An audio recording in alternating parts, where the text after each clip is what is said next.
तो दोस्तों इस समय आप जो ये वीडियो देख रहे हैं ये निकलकर सामने आई है सेवास्तोपोल से। और यकीन मानिए सेवास्तोपोल इस समय भयानक तरीके से जल रहा है। लेकिन ये सेवास्तोपोल है क्या? तो बस इतना समझ लीजिए कि ये रूसी नौसेना का दिल और दिमाग है। यहां तक कि इसे रूसी अर्थव्यवस्था की जान कहा जाता है। यहां तक कि रूस के जो मिलिट्री एक्सपर्ट हैं वो अपनी जर्नल में खुद ये बात कह चुके हैं कि जो सेवास्तोपोल है वो रूस की इकोनॉमी और रूस की मिलिट्री पावर का सेंटर पॉइंट माना जाता है। ऐसा क्यों है, इसके पीछे एक बहुत ही बड़ा कारण है, वो भी मैं आपको बताऊंगा। साथ ही सेवास्तोपोल आज जल क्यों रहा है और किसने जलाया है, और साथ ही रूस इसे बचाने के लिए आज क्या क्या हाथ पैर मार रहा है, सारी चीजें डिटेल से बताऊंगा। तो फटाफट चलिए वीडियो की शुरुआत करते हैं। लेकिन सबसे पहले सेवास्तोपोल की लोकेशन जान लीजिए। तो दोस्तों देखिए, ये रहा हम सबका घर भारत। अब भारत से आप पश्चिम में चलेंगे थोड़ा ऊपर, ये रहा ब्लैक सी। अब ब्लैक सी के अंदर ही यहां पर है रशिया, ये देखिए, और ये रहा यूक्रेन। अब इन दोनों के बीच में स्थित है ये क्राइमिया रीजन। और आपको याद होगा कि 2014 में रूस ने इसी क्राइमिया पर अटैक करके इसे यूक्रेन से छीन लिया था, और तभी से रूस यूक्रेन की जानी दुश्मनी स्टार्ट हो गई थी। लेकिन इसे छीना क्यों था? इसका कारण था सेवास्तोपोल। देखिए मैं आपको दिखाता हूं, ये रहा सेवास्तोपोल, ये रही इसकी लोकेशन। अब इसको लेकर अटैक क्यों किया था रशिया ने? इसका कारण ये था कि रशिया ने इस सेवास्तोपोल पोर्ट को यूक्रेन से बहुत ही लंबे समय पहले लीज पर लिया था, यानी कि किराए पर लिया था। और यूक्रेन इसे अमेरिका और पश्चिमी देशों के कहने पर इसकी जो लीज है वो बढ़ा नहीं रहा था, उसे कैंसिल करने जा रहा था, जिसकी वजह से रूसी सेना के पास से यह सेवास्तोपोल पोर्ट छीन जाता।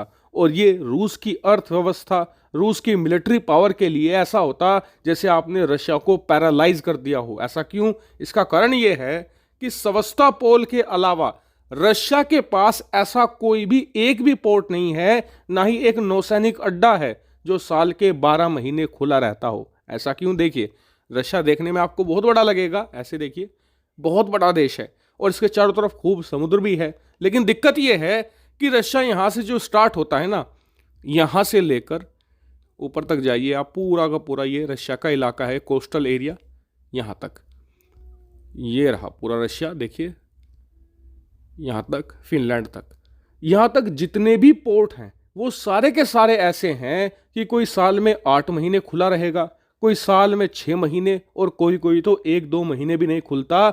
आइस ब्रेकर का इस्तेमाल करना पड़ता है पोर्ट खोलने के लिए। ऐसा क्यों? क्योंकि भयानक ठंड पड़ती है जिससे कि पूरा समुद्र जम जाता है। ऐसे में सेवास्तोपोल ही एक ऐसी लोकेशन है रशिया के पास जो साल के 12 महीने खुली रहती है। और इसीलिए सेवास्तोपोल की सिग्निफिकेंस रशिया के लिए बहुत ज्यादा है, क्योंकि रूस अपने तेल के एक्सपोर्ट के लिए सेवास्तोपोल पर निर्भर है। जो भी ये इंपोर्ट एक्सपोर्ट करते हैं, सेवास्तोपोल इन्हें गारंटी देता है कि ये 12 महीने दुनिया के साथ व्यापार कर सकेंगे। इसके अलावा यहां पर रशिया की नौसेना का सबसे बड़ा जंगी बेड़ा ब्लैक सी बेड़ा भी तैनात है, और रशिया की जो नौसेना है उसका दिल और दिमाग इसे कहा जाता है। लेकिन रूस का जो ये सुपर इंपोर्टेंट सेवास्तोपोल है, आज सुबह से धधक धधक कर जल रहा है, भयानक आग लगी हुई है। दरअसल पूरा मामला कुछ इस तरीके से है कि आज सुबह बहुत सारी वीडियो निकलकर सामने आई सेवास्तोपोल से, जहां पर जो रूसी नौसेना का सैन्य अड्डा है वहीं पर तेल के बड़े बड़े टैंकर थे जिनमें तेल स्टोर करके रखा गया था। और इस तेल का इस्तेमाल किया जाता था रूस के लड़ाकू विमानों को रिफिल करने में। इसके अलावा रूसी नौसेना के जो बड़े युद्धपोत हैं, बड़ी शिप्स हैं, उन्हें रिफिल किया जाता था। और सबसे खास बात यह कि इनका इस्तेमाल ऐसे युद्धपोत को रिफिल करने में किया जाता था जो बाद में जाकर यूक्रेन पर अटैक करते थे। और इसी वजह से यूक्रेन की नज़र सेवास्तोपोल पर बहुत ही ज़्यादा लंबे समय से थी। लेकिन दिक्कत यह थी कि सेवास्तोपोल की सिक्योरिटी सबसे ज़्यादा टॉप नॉच रखी गई थी, क्योंकि ये रशिया का सबसे इंपॉर्टेंट बेस है। लेकिन अब यूक्रेन रूस का ये सुरक्षा घेरा तोड़ने में पूरी तरीके से कामयाब हुआ है।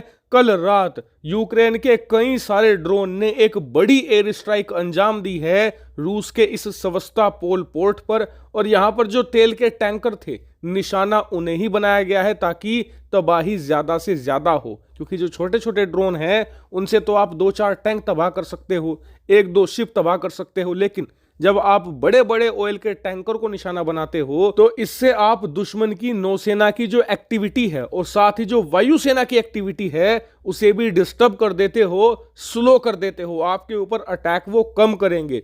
दूसरी बड़ी बात यह कि तेल के टैंकर को निशाना बनाने से धमाका और भी ज्यादा बड़ा होता है और इससे जो आसपास के इलाके हैं वो भी जलकर खाक हो जाते हैं और सेवास्तोपोल में इस समय यही हो रहा है। और तीसरा मेन पॉइंट ये है कि ये इतना बड़ा धमाका हो गया, इतना ज्यादा तेल स्टोर किया था रशिया ने, जिसकी वजह से वीडियो बहुत सारे आम लोगों ने बनाकर इंटरनेट पर वायरल कर दी हैं और इससे यूक्रेन रूस के ऊपर बड़ी इंफॉर्मेशन की जो वॉरफेयर है, जो सोशल मीडिया की वॉरफेयर है, उसे जीतने में भी मदद मिल रही है। क्योंकि दुनिया में संदेश जा रहा है कि पहले जो रूस सिर्फ यूक्रेन पर अटैक कर रहा था और यूक्रेन अपने आप को डिफेंस कर रहा था, अब वो यूक्रेन रूस पर पलटकर वार कर रहा है और रूस को कड़ी चोट भी पहुंचा रहा है। लेकिन अब सवाल होगा कि रशिया इस नुकसान से बचने के लिए क्या कर रहा है। तो आप अपनी स्क्रीन पर देखिए, जो क्राइमिया के गवर्नर हैं, एक तरीके से क्राइमिया जो पूरा रीजन है जिसमें सेवास्तोपोल आता है, उसके जो मुख्यमंत्री हैं उन्होंने खुद कहा है और साइट का विजिट भी किया है कि हमने करीबन